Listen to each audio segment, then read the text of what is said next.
কিছু কিছু জার্নি আমাদের ক্ষমতাকে পরীক্ষা করে।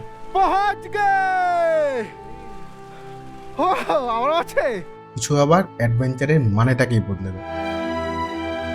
আর তারপর আসে স্মৃতি, বরফের চাদরে ঢাকা রূপকথার শহর। তো বলো সবাই হর হর। ছজন বন্ধু, একটা গাড়ি, চারিদিকে যত দূর চোখ যায় শুধু বরফ আর ভয়ঙ্কর অ্যাডভেঞ্চার, যেখানে প্রকৃতি তার কঠিনতম রূপটাকে দেখায়। भाई साहब स्पीति वैली ने तो जान ले ली यार। এটা শুধুমাত্র একটা জার্নি নয়, এটা একটা লড়াই।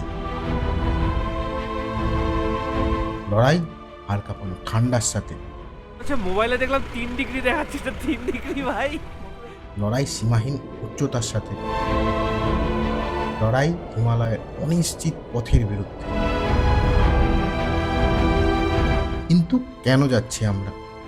কারণ কিছু জায়গা শুধুমাত্র দেখার জন্য নয়, অনুভব করার জন্য, বাঁচার জন্য, আর তার প্রতিটি মুহূর্তকে বন্দি করার জন্য। সবাইকে স্বাগত জানাই আমাদের উইন্টার স্পিটি এক্সপিডিশনে, যেখানে প্রকৃতি তোমাদের তার সবচেয়ে কঠিন কিন্তু তার সবচেয়ে সুন্দর রূপটা উপহার দেবে।